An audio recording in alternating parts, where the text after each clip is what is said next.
seja bem-vindo ao segundo episódio da sexta temporada do Patrocinei.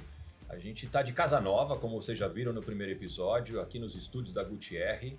Muito linda a casa, por sinal. Estou aqui de volta com o meu parceiro de tantas temporadas, Fábio Wolff, para um episódio vitaminado. Não é isso, Fabinho? Quem que a gente vai receber hoje? Hoje a gente vai receber o CMO do Grupo Suplay, Lucas Bueno, que vai contar sobre o mercado, sobre patrocínios, sobre a vida dele, que tem muita história bacana dentro da organização de eventos, do marketing esportivo. Então, prazer tê-lo aqui conosco hoje. E se você puder se apresentar e contar um pouco sobre o nascimento do Grupo Suplay, enfim, como se deu. Vamos lá. Primeiro, obrigado do convite, né? Quem conhece vocês, figuras quase carimbadas do mercado, famosos, aí são celebridades dentro do mercado de gestão e marketing esportivo. Eu estou muito feliz de estar aqui e poder falar um pouco da minha trajetória, falar do Grupo Suplay, das outras experiências que eu já tive no mercado. Mas a Suplay tem uma história super interessante, né? Porque nasceu no interior, na cidade de Matão, 300 quilômetros de São Paulo. 3 jovens amigos empreendedores, né? A Mariane, que estão com seus 19 anos, o Alberto também e o Carlos ali na casa dos 22. Começaram, eles mesmos faziam todo o processo de produção, distribuição, venda. E hoje, depois de 18 anos, consolidam uma empresa bilionária em um mercado em ampla ascensão, que é o mercado de saudabilidade e performance, sendo referência aí de boas práticas para todo mundo, inspirando muita gente aí a empreender também. Agora, Lucas, Suplay tem as marcas Probiótica, a marca Dr. Peanut, a marca Maxitanium, que você tem aí na sua camiseta. Exato. Mas antes da gente falar de Suplay, eu queria falar um pouco mais sobre você. Você tem uma carreira super interessante, já trabalhou na Cambuci, que tem a marca Penalty, também já foi promotor de eventos, você tem uma passagem super interessante. Queria que você contasse um pouco mais sobre a sua carreira e especialmente como que você compara os dois lados da mesa, já que você tem essa visão privilegiada de hoje de ocupar dentro do marketing uma posição como cliente para quem olha do ponto de vista de investimentos, né?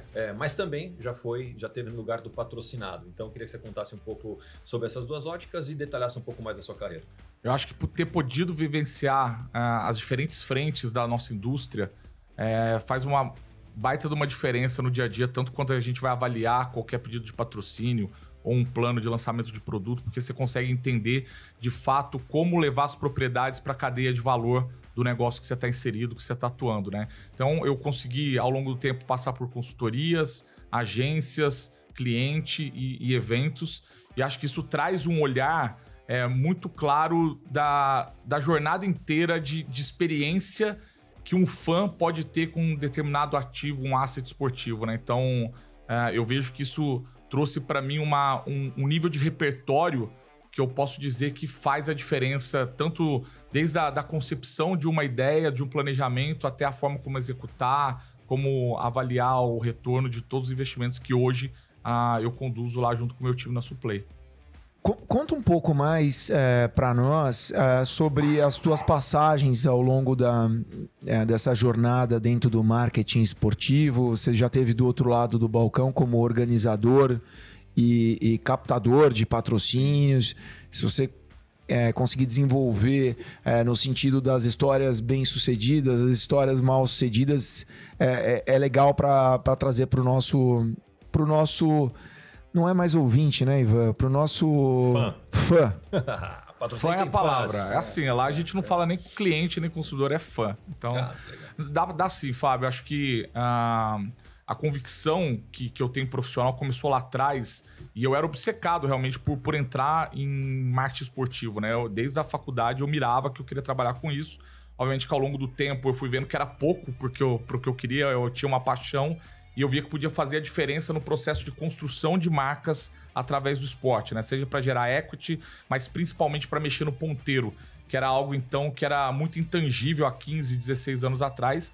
E eu não tinha os fundamentos técnicos e conceituais para defender essa minha tese, né? Eu fui me especializar para para conseguir trazer isso para o mercado posteriormente.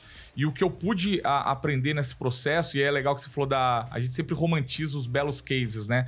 É que a maioria das vezes dá muito mais errado do que dá certo, né? E quando a gente está aqui para conversar sobre o que deu muito bom, cara, posso contar desde histórias malucas, quando eu participei da vida do Barcelona Legends para cá, cara, que você olhava assim, a plataforma que foi construída, ela era simplesmente perfeita. E aí, quando você olhava por uma simples decisão de praça ou até mesmo de design de produto, o negócio depois não realizava, não obtinha os resultados que todo mundo esperava. Até mesmo momentos que num curto espaço de tempo, você fala, cara, fracassamos. E você vê amadurecendo o desenvolvimento de uma plataforma esportiva, né? O Ivan tá lá na WSL, sabe muito bem. As coisas às vezes precisam de tempo para acontecer, né? Como foi o caso do Tour de France no Brasil, que no primeiro ano todo mundo fala, cara, vocês são malucos, vocês vão quebrar. E de fato acabou acelerando o problema financeiro da empresa que trouxe, mas hoje você olha a marca no Brasil, quando você olha para a comunidade do ciclismo, tem alto valor e tá já há 10 anos, né? Parece que foi ontem, mas esse ano foi a 10ª edição do L'Etape by Le Tour de France no Brasil. Então, o que parecia uma loucura foi amadurecendo ao longo do tempo. Eu acho que a indústria do esporte tem muito isso, né? E do patrocínio, então, nem se fala, porque às vezes a primeira edição não dá certo, não dá bom. E aí você vai fazendo as melhorias, vai fazendo os ajustes, e quando você tem um baita de um diamante na mão, com muitos fãs vivendo aquela comunidade. Acho que o trabalho está em enxergar a comunidade que o proponente do patrocínio tá disposto e está captando ali. Acho que isso eu aprendi muito ao longo dessas bem e mal sucedidas empreitadas dentro da nossa indústria. E a rede social, ele é um universo que tudo é perfeito, as pessoas são felizes, tudo acontece da melhor forma possível. Todos os concorrentes são realizadores expert, né? E enfim, convivem em paz. Então é importante aqui o Patrociné, ele faz um serviço para o mercado em trazer o que dá certo, o que dá errado. E muitas vezes o que dá errado é a chance de você fazer melhor do que se desse certo. Então, por exemplo, o evento do Barça Legends foi levado para Pernambuco. Será que era a melhor praça naquele momento? Se era para fazer lá, talvez as estratégias que deveriam ser utilizadas, perfeito, de repente não foram as adequadas.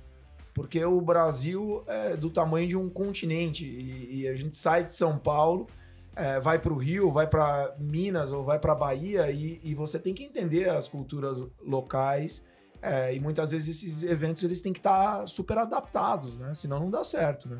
Não dá certo. Até quando eu resgato na minha memória essa história do Barça Legends, eu lembro que a plataforma em si que foi estabelecida pro produto aqui no Brasil, ela era muito consistente, ela teve um 360 assim fantástico e ela foi sucesso, por exemplo, em captação de patrocínio. Eu lembro que praticamente todas as cotas foram comercializadas porque ia ser televisionado e tudo mais pelo preço cheio.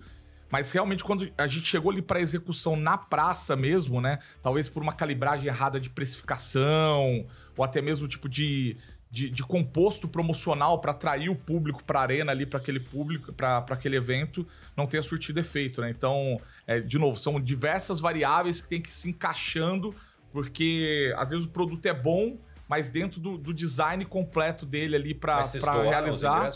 Aí no final a gente optou por não, para ficar bonito na televisão ali, né? A gente remodelou, a gente fez alguns upgrades de áreas para quem tinha ingresso, mas foi assim, quando a gente vê falando parece que foi ruim, né? Mas eu lembro a bilheteria até hoje, foram acho que 17 mil, então não foi uma bilheteria péssima, né? Mas a previsão, todo o PNL do projeto tinha sido feito e construído para 80% da capacidade da Arena Pernambuco. Então, 17 mil pessoas é bastante gente. Que ano que foi isso mesmo, Lucas? Foi, se não me engano, 2018, 2017, se não me engano. Tá bom. Muito interessante. Uma coisa que me chamou a atenção que o Lucas falou aqui, Fabinho, que é essa ideia, né, de um projeto que nasce muitas vezes para uma primeira edição debaixo de muitas dúvidas, não é tão fácil convencer patrocinadores a acreditar num projeto que é muitas vezes, obviamente, um PowerPoint. É claro que se você tem por trás desse projeto pessoas que têm credibilidade, reputação, histórico de realização de outros, cito aqui o The Town, que já nasceu com sucesso porque tinha Chancela. essa chancela do Rock in Rio, que dispensa apresentações, e obviamente todo um time lá, era basicamente o Rock in Rio em São Paulo, né, o The Town. Então, e mesmo assim teve seus desafios de operação na primeira edição, no primeiro dia, não na primeira edição, no primeiro dia, depois de novo lá em Interlagos chovendo, né, mas se acertou, é um sucesso do ponto de vista de patrocínio, de venda de ingresso e tudo mais, mas a grande verdade é que se não existir esse mesmo estofo de reputacional, vamos dizer assim, por trás, uma primeira edição de um projeto, ele sempre tem um pouco mais de dúvida. Obviamente, se ele é bem sucedido nessa primeira edição e dura a segunda, a terceira, a quarta edição, sem dúvida ele vai aumentando cada vez mais. E por mais que melhora, né? algumas pessoas possam acreditar que existe uma fórmula do sucesso, né? Quando a gente fala do processo aí de um evento, no caso, desde a captação de patrocínio até a execução, o que a gente observa muito é que tudo depende do contexto onde está inserido, da estratégia que está por trás. Eu estava até comentando a história do Letap. Eu lembro que quando a gente... Nunca mais esqueço, se eu posso falar o nome dele, era o Eduardo Gasperini. Ele era o CMO do Carrefour, um ciclista aficionado, um cara 10, baita profissional. Bati lá na porta do Carrefour, eles eram patrocinadores globais, né, do Tour de France. Eu apresentei o projeto para ele. Ele é um cara que ele pode confirmar essa história. Ele olhou dentro da sede e falou: cara, vocês não vão entregar isso aí. É impossível vocês entregarem isso aí. E tinha tudo a ver com a plataforma de patrocínio do Carrefour na ocasião. E eu falei: cara, a gente vai entregar. A gente vai entregar. E aí ele virou e falou assim: cara, eu duvido. Eu falei: então você vai ser o nosso convidado. Mesmo que você não feche, você vai estar lá. E ele foi, ele acompanhou a primeira edição de Cunha lá atrás. E falou: cara, eu achava que era impossível fazer. Vocês fizeram muito cash burn, mas vocês entregaram tudo que estava dentro dos encargos, tudo que vocês prometeram. E nesse mesmo ano, eu lembro que na época era a Silvia Hartmann, ela era a diretora de marketing da Specialized, também uma baita de uma profissional. Acho que hoje ela virou acadêmica, está no corpo docente e tudo mais. E quando ela viu a proposta financeira que a gente trouxe, e aí você vai doutrinando o mercado, ela virou e falou assim: cara, vocês estão malucos, vocês estão pedindo o patrocínio, a verba que é minha verba, e eu faço 20 eventos. Falei: cara, mas você faz 20 eventos dando um quadro para ser a premiação, aqui a proposta é outra. E ela falou: mas vocês vão fazer o evento mesmo sem patrocínio de uma marca nativa, endêmica de bicicleta? Eu falei: não, a gente vai fazer sem. E a gente fez o primeiro ano sem uma marca de bicicleta. E sem o Carrefour. E sem o Carrefour. Você podia depois, não? E sabe quem entrou? Podia ter feito... Roldão. Um atacadista. Cara, Roldão, um baita do entusiasta do ciclismo, acreditou no projeto, sabia que não tinha fit com a marca e com o negócio dele, com o público, mas era um apaixonado. Ele queria ter a chancela ali de que, meu amigo Ricardo Roldão, Ricardo Roldão. Craque. A gente tá passando por uma situação agora com um possível patrocinador, que ele tá desconfiado da entrega. Eu falei: faz o seguinte, eu te entrego e se você gostar depois você paga. Tá certo. Você confia no produto, é isso. É isso. Gostei desse modelo. Como chama esse modelo de negociação? Pay after use. Gostei, hein? Tô sentindo firmeza. Agora vamos voltar a falar do que a gente veio aqui para falar hoje, que é de fato o mercado de saudabilidade e performance, foi assim como o Lucas se referiu ao segmento da Suplay. De novo, 3 marcas, cada uma com o seu posicionamento, cada uma com o seu público-alvo. Probiótica, Max Titânio, que é a marca original de verdade, e Dr. Peanut, adquirida, se não me engano, 2 anos atrás. Janeiro do ano passado. Então, muito bem. Se desse jeito, queria que você contasse um pouco para nós como que é esse mercado. Muitos concorrentes, marcas nacionais, marcas internacionais. Queria que você contasse um pouco quem que é o principal tipo de consumidor. Tem uma impressão, sendo frequentador de academia há mais de acho que 30 anos, que teve uma explosão um pouco na culturação das pessoas, no consumo desse tipo de produto, quanto isso impactou a indústria, ao mesmo tempo concorrência, marcas e assim por diante. Você explicar um pouco esse overview do mercado para nós. É um mercado que ele vem já há bons anos passando por uma aceleração forte, né? Acho que a pandemia... Acho não, tenho plena convicção. A pandemia acelerou esse processo de crescimento do mercado, impulsionando não só as marcas líderes como nós, mas outras marcas entrantes. É um mercado que tem baixíssima barreira de entrada. Acho que isso deixa muito pulverizado, né? Então, hoje no Brasil a gente fala de algo entre 600 e 1.000 marcas. Então, imagina o quanto é difícil como processo de construção de brand você ser relevante no mercado desse. Tem mais marca que aposta esportiva, sabia? Tem mais. É muito competitivo. É um cenário muito competitivo.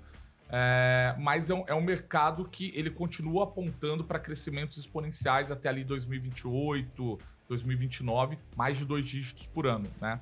E obviamente que as marcas líderes, os quais as nossas fazem parte, ela tem um papel fundamental, porque associado a esse crescimento tem todo um aspecto transformacional do nosso negócio, né? Que é cada vez mais multicanal, cada vez mais disponível, a gente tendo que ir para uma estratégia de segmentação de portfólio, que até pouco tempo atrás a nossa indústria não fazia, né? Adequando SKU por perfil de canal, procurando preço ótimo para não confundir o consumidor final e ele ter a certeza que aquela creatina que ele está vendo num marketplace, dentro de um e-com, dentro de uma farmácia, dentro do supermercado e especialmente dentro de uma body shop, que é o canal especializado, ele sinta confiança. Então, o desafio da nossa indústria é manter os níveis de crescimento acelerado, trazendo altos níveis de educação para o consumidor, né, empoderando o consumidor dessa educação. E aí, obviamente, que as plataformas de patrocínio têm papel fundamental, não só para a gente, mas para a indústria como um todo. Qual que é o suplemento que mais vende? É whey, é creatina? Proteicos, o que é? Whey. Whey é o que mais vende? Whey é a categoria número 1 do mercado hoje, seguido de creatina. Seguido de creatina. Falando de Sports Nutrition, sim. Homem e mulher. Homem e mulher. E com a alta do dólar como tá, isso é um diferencial em relação aos estrangeiros que chegam muito com um valor muito alto no mercado. É um diferencial quando a gente olha para marcas importadas, mas ao mesmo tempo é um baita desafio de negócio, né? Porque a matéria-prima, a origem é global para todo mundo, né? O consumidor ele tem um teto, então você passa a ter um desafio de precificação absurdo, porque a sua margem tende a ir achatando, né? Isso dependendo da situação, se você não faz um mix legal para conseguir manter os seus níveis de investimento com uma rentabilidade boa, você perde poder de investimento para manter seu crescimento e manter esse processo virtuoso de geração de demanda. Você tem um número do tamanho do mercado de saudabilidade no Brasil hoje? A estimativa é que esse ano o nosso setor, né, que é uma fatia de saudabilidade, ele bata algo na casa de 8 bilhões de reais. 8 só esse bilhões ano. de reais. Vocês patrocinam diversos atletas, fisiculturistas, são patrocinadores do Arnold Classic, tem um centro de treinamento. Eu gostaria de que você contasse para nós como, através dos embaixadores de marca, dos eventos, você consegue se aproximar do consumidor e muitas vezes converter o consumidor para o potencial consumidor. Legal. O que a gente fez, Ivan e Fábio, e eu posso falar de boca cheia isso, que a gente foi pioneiro. Hoje você vê praticamente todas as marcas de consumo, bancos e as tendências falando que você tem que entreter ao invés de interromper, né? No entanto, quando a gente olha para a trajetória nossa, principalmente ali com o pontapé inicial sendo a Max Titânio, essa sempre foi a essência e a espinha dorsal da nossa estratégia de investimento. E aí, obviamente, que esses patrocinados, né, seja eventos, seja atleta, seja influenciadores, eles entram num ecossistema que eu falo que, na verdade, nós somos produtores de conteúdo e que, by the way, nós vendemos os melhores suplementos do mercado. Então, a nossa estratégia está muito alicerçada em entreter o tempo todo esse fã, e aí cada marca tem sua característica, né? Então a Probiótica, a maior patrocinadora do ciclismo brasileiro, uma das principais patrocinadoras de triatlon, você vê a Max Titânio muito consolidada como a maior formadora de campeões, e tudo começou lá atrás através de um insight que era, cara, vamos fazer o Big Brother da maromba, né? E aí foi quando surgiu a Casa dos Campeões, e aí a Casa dos Campeões virou um grande ativo da Max Titânio, né? Então o nosso CT é o CT Casa dos Campeões, então você vai lá, as anilhas, todas escrito Casa dos Campeões, um evento proprietário, né? Um reality proprietário, uma estratégia de branded content nossa, que hoje, quando a gente olha o cenário do bodybuilding brasileiro, né, os grandes nomes, quase todos eles passaram pela Casa dos Campeões. Ou foram descobertos lá, ou passaram por lá, né? Então, seja que atletas que estão na nossa marca, ou que estão nas marcas concorrentes. Então, dentro desse cenário, a gente sempre teve um trabalho muito consistente de entender que o patrocínio por si só, se a gente não conseguisse extrapolar ele para o maior número de pessoas possíveis, não a pessoa que estivesse vivenciando ali um treino ou estivesse vivenciando um evento, não faria sentido. Então, hoje, a gente brinca que, principalmente a Max Titânio, tá? A gente, por exemplo, tem Media Kit da Max Titânio, né? Quando a gente imaginar que uma marca de suplementos ia estar dentro de um pilar de estratégia de lançamento de Gladiador 2 no Brasil. Era inimaginável pensar uma marca de suplementos, mas porque o ecossistema ele é tão robusto do ponto de vista de audiência e principalmente de engajamento com a comunidade, que a Paramount nos confiou isso agora, no Gladiador 2, mês passado, para ser uma dos pilares de lançamento do Gladiador 2 no Brasil. Então, eu acho que a marca moderna que está envolvida com patrocínio, ela sabe usar várias skins, né? Ela sabe o momento de ser streamer, ela sabe o momento de ser branded content, ela sabe o momento de ser creator, ela sabe o momento de ser mídia. Então, acho que a gente vem amadurecendo ao longo do tempo para construir para as nossas marcas uma autonomia para que... Por que não ela ser patrocinada, né? A pergunta que a gente faz, por que eu só tenho que patrocinar? Por que minha marca não pode ser patrocinada também? Muito interessante. Olha, agora, você tem, pelo que você contou, cada uma dessas marcas tem um território diferente. Sim. Então, Probiótica está num território, o Max Titanium está no meu território, o mais recente Dr. Peanut, imagino que vocês estão estudando bastante, mas também outro território. Conta um pouco, como que são essas decisões de território para cada uma dessas marcas? Porque, de alguma maneira... uma concorre com a outra, a Probiótica e Max. Em termos de portfólio, sim. Em termos de portfólio, sim. Então, como que você faz para separar os territórios para garantir que você tire do concorrente, não tire de você mesmo? E aqui tem um caso também, de novo, de sucesso e insucesso, né? Porque a Max Titanium, a gente fez a virada de chave dela em 5 anos atrás, né? Para ela ser uma marca totalmente de comunicação B2C, né? Não de modelo de negócio B2C, onde a gente valoriza, sim, os stakeholders da cadeia de prescrição e suplementação, mas a gente queria empoderar o fã. E ali passou a ser uma obsessão nossa de conscientizá-lo diariamente para que a Max Titanium pudesse exercer o papel dela como marca. Que a gente fala que a Max Titanium não importa qual a sua meta, a sua Max te ajuda a atingi-la. Então ela é uma marca que ela exerce o papel de mentora que vai caminhar lado ao lado do fã até que... E não importa qual seja o objetivo.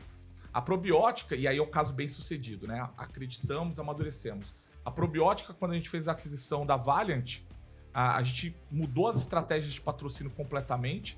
Ela começava a ser uma marca de endurance multiesportivo, o portfólio falava muito sobre isso, mas obviamente a gente entende que às vezes o shareholder precisa acelerar o processo de payback do investimento que fez. O mercado bodybuilder tá muito em alta, né? É um hype absurdo. E onde tem hype, tem venda, né? A gente brinca assim. E a gente fez uma movimentação de espelhar a Probiótica durante 2 anos e meio. Foi uma medicação aguda que funcionou, tá, Ivan? A gente colheu bons frutos de resultado de vendas, ganho de share, mas a marca acabou entrando num looping de crise existencial que agora, com a ajuda da Future Brand, a gente está reposicionando. Então, o território dela hoje são 4 territórios muito claros: saúde, educação, carreira Saúde, educação, carreira e esporte, claramente esporte. Pô, tô esquecendo o pilar mais importante. O que é carreira? Carreira são as pessoas que entenderam o papel do estilo de vida saudável, da prática esportiva, do movimento para acelerarem suas carreiras profissionais, né? Então, pô, a gente falando de patrocínio, por exemplo, o Alfredo Soares, do G4, é um patrocinado de uma marca de suplementação esportiva. A gente não foi atrás de um atleta de alta performance, a gente foi de um cara que é sócio da G4 e, cara, ele realmente mudou a rotina dele a partir do momento que ele voltou a ser Probiótica? Probiótica patrocina ele. Olha, que legal. Ele. Patrocina, por exemplo, o Wesley Delanogori. Grande surfista, o Alfredo Soares. Aliás, surfista, gosta de kite também. É um cara bom. Então, por exemplo, a Probiótica também tem o Wesley Delanogori, que é um neurocientista. Então, são uma estratégia de patrocínio pouco habitual, mas que quando a gente olha para dentro do funil da mensagem que a gente quer, é o esporte transformando, seja no aspecto da saúde, seja no aspecto da carreira, na educação, que o esporte também tem muito esse papel. E a Dr. Peanut é uma plataforma mais de indulgência, que ela acaba, do ponto de vista esportivo, transitando em várias modalidades, né? Agora, eu tenho uma impressão, acompanhando um pouco, né, desse mercado, especialmente do ponto de vista do que é o alto rendimento para o fisiculturismo, que alguns atletas, por vezes, estão defendendo uma bandeira, estão lá patrocinados por uma marca, depois transicionam, vão para outras marcas e tudo mais. Óbvio, tem brasileiros de destaque no Mr. Olympia, que acho que é uma das principais competições de fisiculturismo do mundo, que isso antigamente era impossível imaginar. Os próprios campeonatos de fisiculturismo também se transformaram em algo mais mainstream do que historicamente eram e tudo mais. Então, eu queria que você contasse um pouco que critérios você usa para escolher quem são as caras, né, os rostos da Max Titanium e como é lidar com essa concorrência aparente de um tentar ficar tirando do outro. Lidar com a concorrência é um processo de autorregulamentação do mercado, né? Até o Nando teve aqui, e eu concordo com ele. Devem existir regras, assim como existe no futebol, existem outras modalidades. Existem conversas nossas com a federação para que isso seja implementado. E acho que as próprias marcas aprenderam com seus erros, né? Então hoje já é uma relação muito mais saudável, né? Onde a gente tem uma comunicação, um tenta respeitar o prazo do outro, a não ser que tenha um problema no meio do caminho, uma rescisão unilateral, não motivada por qualquer um deles. Mas por que isso é importante? Porque dentro do processo de construção da narrativa, o bodybuilding, ele tem o papel ele é a nossa Fórmula 1, né? Então, trazer a autoridade e uma autoridade que te permita, como é o nosso caso, descer para a cadeia de negócios, esse patrocínio, faz muita diferença. Então você pega hoje um caso recente, que a gente achava que não ia funcionar, a gente pilotou há mais ou menos 3 semanas, a gente levou o Ramon Dino, que é o grande expoente aí hoje do bodybuilding, para um evento dentro do Açaí Atacadista de Brasília. Aí foi um sucesso, 3 mil pessoas, ninguém imaginava... Foram lá ver o cara. Foram lá ver o cara, e interessante como isso mexe na nossa cadeia, porque ajudou a gente a abrir novos clientes na região, né? Então, isso é um exemplo que eu tô falando de ponta mesmo, de como usar o asset, né, para algo que era pouco imaginável. Então, hoje, quando a gente olha essa necessidade de fazer essas movimentações, principalmente no nosso caso, para contar histórias, né? Porque a gente sabe que são essas histórias que vão inspirar o fã e trazer o fã para uma esteira de eventual conversão da nossa marca. Além das plataformas que vocês patrocinam hoje, vocês estão olhando para esse ano de 25 outras modalidades? A Max, quando a gente fala esportivamente, a gente olha em como fazer um cross de outras modalidades com o nosso ecossistema, né? Não necessariamente a Max exercendo um papel de patrocinadora protagonista, por exemplo, num evento de vôlei. A gente não vai ver isso. Mas a gente pode ver, de repente, um grande ídolo do vôlei indo até o nosso CT, interagindo com os nossos atletas, fazendo conteúdo cooperado. Nesse sentido, projetos especiais, a gente chama, é possível, mas não tem planos para a Max patrocinar, por exemplo, um evento de futebol, né? Não é algo que está no radar. A Max pode usar futebol, por exemplo, para ações de relacionamento, camarote com clientes, e aí muda totalmente a característica da propriedade que está sendo adquirida, né? Então, para a Max é isso, e para a Probiótica é uma amplitude maior de territórios, né? Então, esse ano a gente já, inclusive com vocês, dentro da Copa do Mundo de Beach Tênis, no Sandy Series, que foi em Ribeirão no primeiro ano, falando de uma modalidade que está numa ascensão absurda, que é o Beach Tênis, triatlon, corrida. Então ela conversa com mais territórios, ela tem mais licença poética para a gente fazer testes e conversar com novos públicos. O principal desafio é a recompra ou o principal desafio é educar as pessoas a experimentarem o suplemento pela primeira vez? Eu acho que o principal desafio é a educação. A educação, quebrar paradigmas, trazer informação, ciência, trazer informação qualificada, né? Hoje mesmo, cara, a gente acabou fazendo uma pausa para resolver um problema aqui, né? O fã aí não sabe, mas de quem deveria trazer informação para o mercado, trazendo desinformação, isso muito mais atrapalha o desenvolvimento da categoria do que propriamente ajuda. Então, acho que educação é o pilar número 1 para o nosso negócio. A concorrência saudável ela é boa para o negócio, mas no teu negócio me parece que tem a concorrência que não é saudável, né? Que cria fake news e o quanto que... Adultera produto. Que adultera produto, o quanto que esses concorrentes acabam atrapalhando a credibilidade e o crescimento do mercado, né? Recentemente a gente teve uma matéria aí do Fantástico falando sobre o produto, sobre a qualidade do produto. Sim. Tem muito disso nesse mercado? Tem muito disso. Acho que tanto pela característica que eu falei de baixa barreira de entrada e talvez por esses entrantes tentarem vias não ortodoxas e corretas, né? De, cara, tentar ganhar relevância de um jeito que é gerando desinformação. A gente não acredita nesse modelo, os grandes players do mercado não acreditam nesse modelo, tá todo mundo junto na mesma associação, que é a Brasnutri, e a gente vem aprimorando a forma de conseguir trazer essa segurança pro fã, sabe? De que tá consumindo um negócio com qualidade, que está em conformidade com a legislação. Mas é um processo, gente. Não tem como. Infelizmente, a internet, o mesmo tempo que ela tem o mesmo poder que ela tem para construir, ela tem para desconstruir também, né? Então, tem uma coisa interessante. O crescimento do mercado, do ponto de vista de patrocínios, ele também traz uma valorização do ativo. sim. Então, eu imagino que o que você pagava para um atleta de ponta de fisiculturismo há 10 anos atrás é muito diferente do que você tem que pagar hoje para conseguir ter esse atleta no seu squad, ou no seu time, sua equipe, qualquer coisa que seja. A mesma coisa vale para as competições e tal. Estamos falando da Max Titanium, marca, né, que me parece aqui ser a marca a maior do grupo. Como que vocês têm lidado com isso também? Porque o mercado está se valorizando, vocês naturalmente vendem mais. Chamou muita atenção que você foi fazer uma ação em um atacadista, pelo que você falou, e não num body shop, né? numa loja de suplemento, que é super curioso, e mesmo assim deu lá 3 mil pessoas, você falou. Então olha que curioso. Mas como que tem sido isso? Como tem sido acompanhar o mercado? Porque, obviamente, o atleta, ele percebe que tem 2, 3 marcas meio que bidando ali, querendo, ele vai, obviamente, aumentar o preço. Mesma coisa vale para a competição. Como que vocês vão acompanhando e onde é o ponto de dizer chega? O ponto de dizer chega, até pouquíssimo tempo atrás, era extremamente empírico. Era no instinto dos executivos e que eu falo que são os bastidores desse universo, né?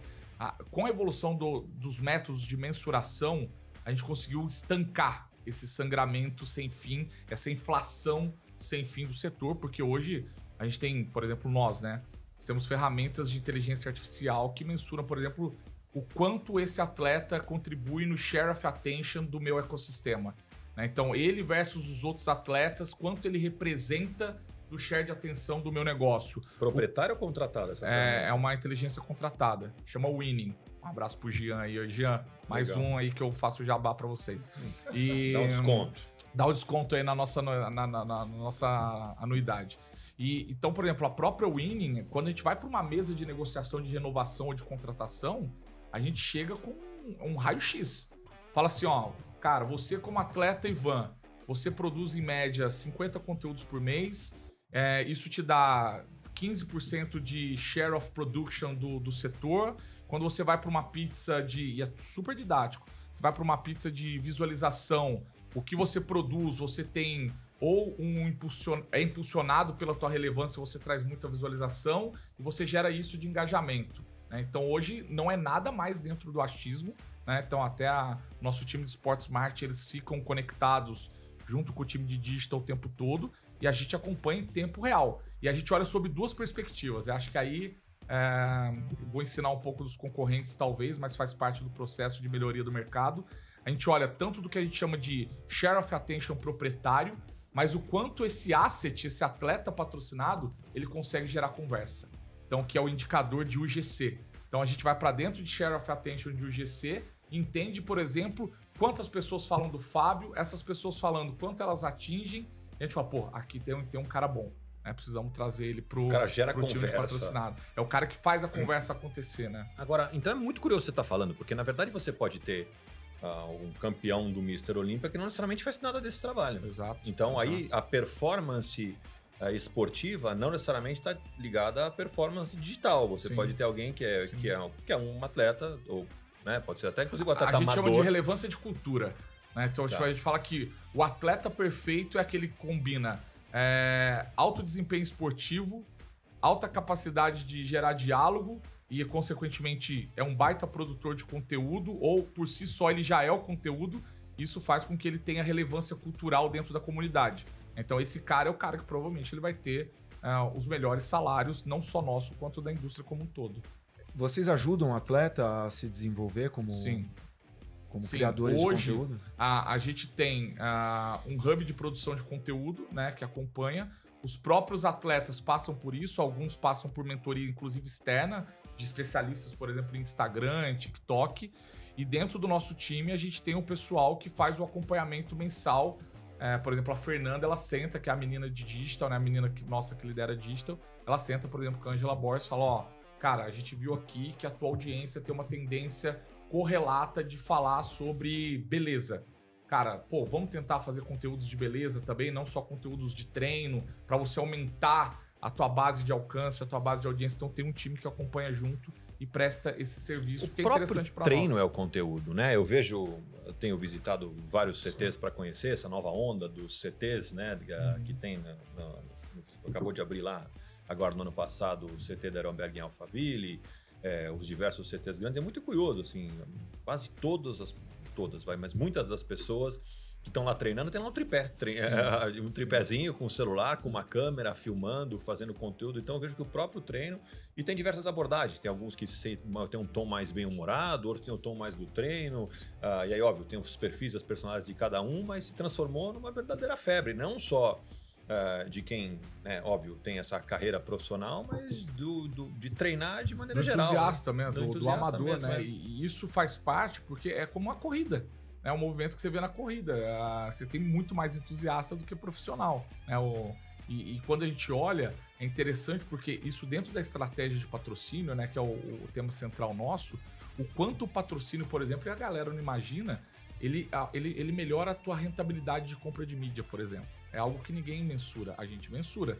A gente consegue cruzar, por exemplo, plotar performance de venda, tanto B2B quanto B2C, versus os investimentos de mídia que a gente fez, e a gente vê se. E geralmente a grande descoberta é, nos períodos que eu tenho alto índice de share of attention, eu compro mídia muito melhor, eu performo muito melhor em sellout, né? Então o negócio fica mais saudável. E isso tudo passa por uma estratégia boa de patrocínio.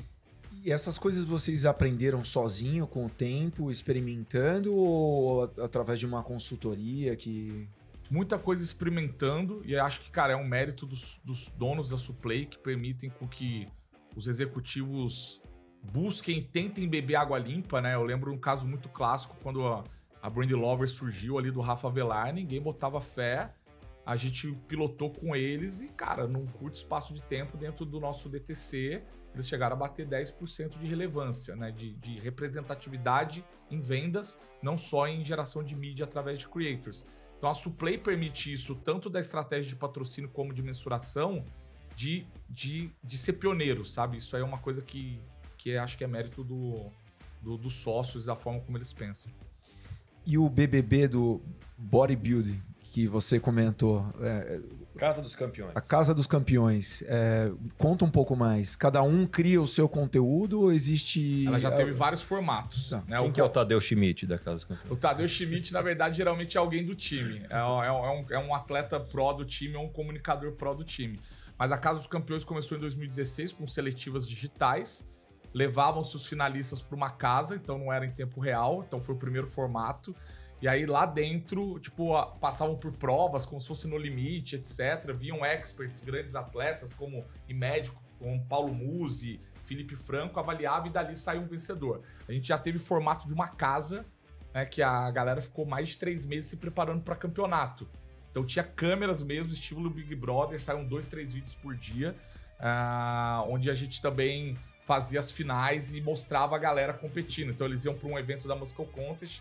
E era até engraçado, porque surgiu os personagens. Eu lembro que tinha o Lucas Pony, cara, que era um cara que a discussão se ele era um anão ou não. Aí o Muzi explicava que... Então tem muita dose de entretenimento. Mas, cara, ele não tem nanismo, né? Explicava o porquê ele era baixo. Aí ele chegava nas competições, os árbitros ficavam maravilhados, né? Assim, porque tem essa característica, né? É o Guilherme Gnomo, é o Lucas Pony, é o Ramon Dino. É um negócio maluco. E a Casa dos Campeões é essa mistura que a gente descobriu que é um ativo que dá pra ter vários formatos. E acho que isso é legal. E o de 2025 tá incrível, assim. Disponível no YouTube. Disponível no YouTube da Max Titânio. Agora, a gente falou muito de Max Titânio, muito de probiótica. Me fala mais sobre Dr. Peanut. Você falou que é indulgência, mas quem que é o público de Dr. Peanut? O que vocês querem com essa marca que é mais recente no portfólio? O que vocês têm aprendido? A Dr. Peanut começou pelo fitness. Ela tinha muito apelo do whey ali, não era da saudabilidade e do sabor. Porque o Lucas, que é o founder, ele foi lojista, então, cara, ele era um cara inquieto, cara, manja demais de produto. E você pergunta pra ele, não teve uma estratégia. Ela cresceu no fitness, porque era o network que ele tinha, né? E aí a marca foi se desenvolvendo, a gente pensou, não, calma, hoje a plataforma da Dr. Peanut é indulgência. Então você vê, por exemplo, ela nessa feira recente que teve da Disney, ela tava lá, você vê ela dentro do Iron Man, dentro do Giro de Itália, e você vê ela na Muscle Contest. Então ela é uma marca que a gente percebeu que não é o esporte que é o fio condutor dela, mas sim a indulgência, né? A única pasta de amendoim que, de fato, se consegue comer com colher. Mas que ainda tem uma ligação, talvez um pouco que vende ainda a história da saudabilidade e tal, porque é indulgência, mas não é Nutella. Ela é saudabilidade. É, saudabilidade, não é Nutella, né? Porque Nutella é totalmente indulgência. É indulgência com saúde e muito sabor, né? Então ela carrega o pilar saudabilidade do nosso hub hoje, porque realmente são baita produtos. E sabor é um quesito de compra. Estou perguntando porque os suplementos 20 anos atrás era uma tristeza tomar, né? Era de fato muito ruim. Sabor é o valor de compra. Não? Se não me engano, as pesquisas é o segundo ou terceiro fator de decisão na hora da compra. Primeiro? Primeiro é custo-benefício. Custo-benefício. Eu brinco que é uma categoria que flerta com a comoditização. Por isso a importância de investir tanto em marca e patrocínio é esse pilar justamente para gerar equity e não deixar que a indústria se comoditize, né? Agora, você falou muito de todas as plataformas de patrocínio, também super interessante a maneira como vocês usam para medir, mas queria que você contasse um pouco mais sobre ativação em específico. Como que vocês ativam? Tem uma lógica de investimento em ativação para cada real ou dólar investido em patrocínio? Como que vocês olham esse aspecto da ativação para cada um dos patrocínios? A gente só adquire o ativo, a propriedade, se a gente tem 1,5 mais além do valor dela. 1,5 mais, ou seja, 2,5 a conta. Um para o ativo e 1,5 para ativar. 1,5. E a gente só adquire a propriedade se a gente consegue descê-la para a nossa cadeia de valor. Isso é uma filosofia nossa, pelo menos desde que eu tô lá, a gente implementou. Então, tudo que vocês virem relacionado a patrocínio esportivo, pode ter certeza que a chance de ser 360 é muito grande. Dá um exemplo do que ia ser isso. Eu vou dar um exemplo... Cara, agora, beach tennis, a Copa do Mundo. A gente comprou a propriedade, tem lá as entregas de visibilidade, que não são, né, o seu time, coitado, só falou, tira logo de onde tem. Eu quero poder falar que eu sou marca oficial e usar o restante dos ativos disso. Então, cara, a gente fez campanha de incentivo, a gente colocou ingressos pro Elite Pro, que é o nosso programa de relacionamento e fidelidade com os top clientes. A gente está levando creator para dentro da Copa do Mundo.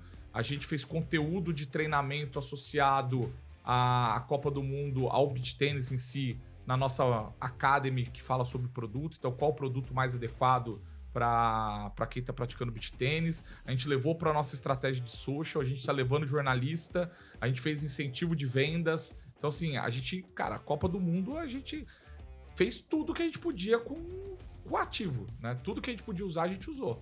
Fez PR, soltou na imprensa. Uma aula de ativação. Mas qual foi a mais complicada de realizar? Pode falar também da tua história anterior. Não, a anterior, assim, para mim, a ativação mais complicada, eu acho que a gente pode dividir o nível de complexidade por mim passa 2 pontos. A que é burocrática e a que é operacional. Cara, a burocrática, sem sombra de dúvidas, foi fechar pela primeira vez uma rodovia no Brasil. Que tem a ver mais com a organização do evento, mas que todas as ativações dependiam disso.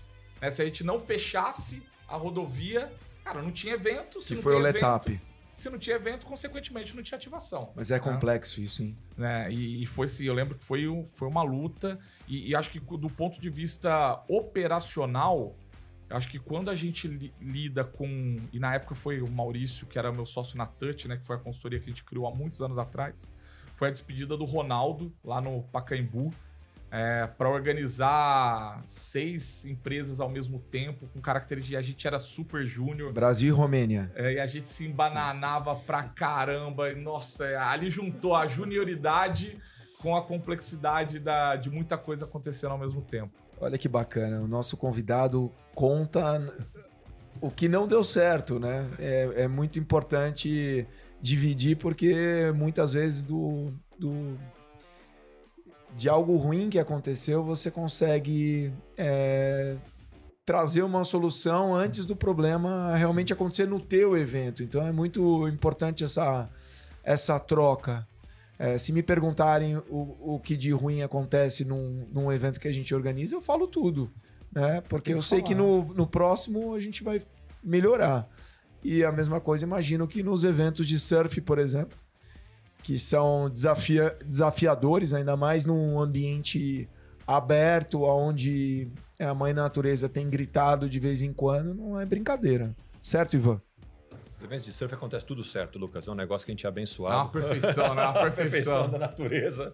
Dá tudo certo, impecável. Sabe o que eu queria te perguntar, Lucas? É super interessante essa sua experiência dos dois lados da mesa.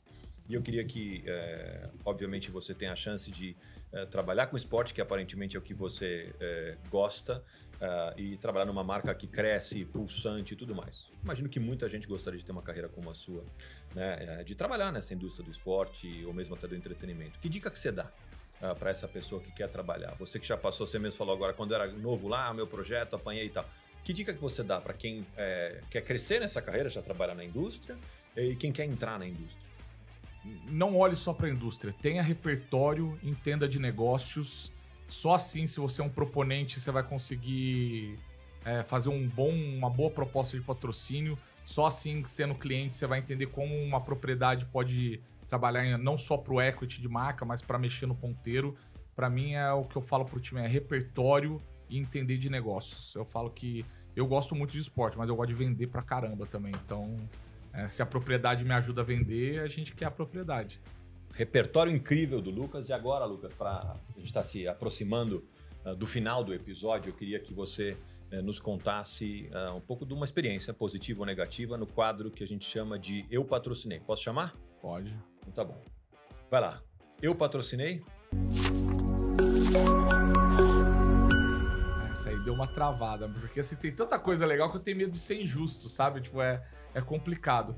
Mas, pra mim, acho que o que mudou realmente a minha vida, e vocês vão falar, cara, é uma loucura, foi um patrocínio que na época era uma empresa de Valinhos, chamava X-Tapa, um suco bem popular. E... Concorrente do Tampico. Concorrente do Tampico. E a gente desenvolveu um projeto pra eles lá em 2000. Me custou até uma placa na perna esse projeto aí. Aí é uma história que era no extremo leste de São Paulo para ganhar share. E a gente decidiu patrocinar as atividades de rua. Eu chamava Ruas de Lazer da Prefeitura de São Paulo. Então, assim, eu poderia vir aqui falar de um patrocínio muito foda, de ativo grande, mas o que mudou a minha trajetória, a minha forma de enxergar o mercado, foi o patrocínio do X-Tapa, as Ruas de Lazer, onde a gente saía com uma Kombi, na época era Lan House, a gente ativava as Lan Houses com visor, a ativação nossa era essa. Nos computadores da Lan House, falando da promoção que concorria. E, o prêmio era uma viagem para uma praia do litoral norte de São Paulo, que era super aspiracional pra galera da comunidade. E a gente via com um megafone, uma Kombi plotada, falando: alô, alô, galotada! X-Tapa chegou nas Ruas de Lazer. E era eu dirigindo a Kombi e falando no tipo a carreta furacão. No megafone. E via com aí a gente tirava de dentro da Kombi, cara, um painel de foto instagramável, na época era Orkut.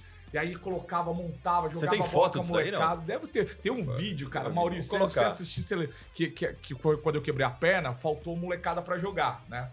E aí, não, agora os tios vão jogar. Eu desci da Kombi, né? E eu não sabia que aquela galera do freestyle murchava um pouco a bola pra facilitar ali, né? Era o Diego, que até hoje faz freestyle, um menino bom aí, que era da Red Bull. E veio a bola, o moleque veio a bola, eu fui passar o pé que nem futsal, assim, girei em cima da perna, lá no extremo leste, em Guaianazes, um calor de 42 graus. Minha perna quase fratura exposta. Eu, caraca, não acredito. E aí ficou na minha memória. Eu acho que foi o primeiro case de patrocínio e ativação 360. Você tem isso registrado? Tem. Aí veio eu com a câmera. Vou surfar em Guaianazes, eu passo com a câmera. Aí depois o próprio morador da rua fez. Aí depois, tipo, de 1 minuto ele faz a edição. Minutos depois eu no chão. Ai, sofrendo. Então eu falo que o patrocínio mais legal que mudou minha vida foi das Ruas de Lazer. X-Tapa. X-Tapa. Muito bem. Quem você indicaria para sentar aí no seu lugar e participar do patrocínio, Lucas? Eu indicaria Matheus Doria, que era da Bridgestone, para contar como foi o lance da Comebol. Hoje ele não tá mais lá, ele tá na Monster Energético, se não me engano. Mas é um cara que também tô indicando porque eu também participei do planejamento, então é muito bom o planejamento. Modéstia à parte, ele fez um puta de um trabalho, cara. Também ele e o Marcos, que hoje tá no Inter. É ou o Matheus ou o Marcos. Muito bom. Anota aí, Fabinho. Eu queria, Lucas, agradecer você, te dar um presente aqui. Obrigado. Eu sou embaixador da marca Oficina. Legal demais. E queria trazer para você esse presente. Usuário e fã dessa marca tão espetacular. Obrigado. Ali espero que você use e goste muito. É o básico reinventado. Obrigado, vai gostar e vai você usar todos os dias. Obrigado.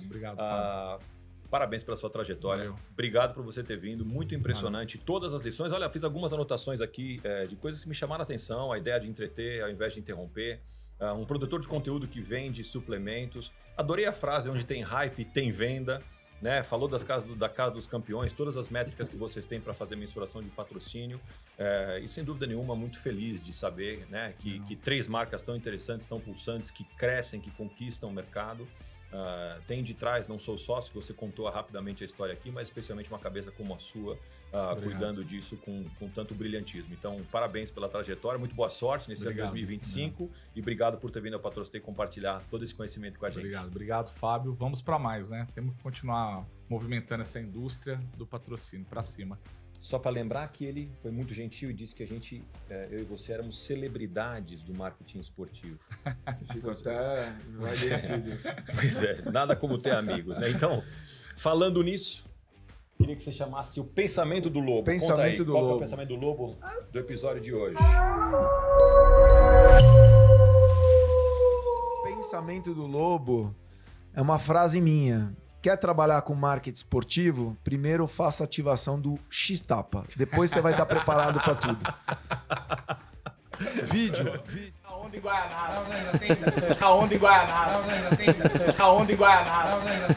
A onda em Guaianara.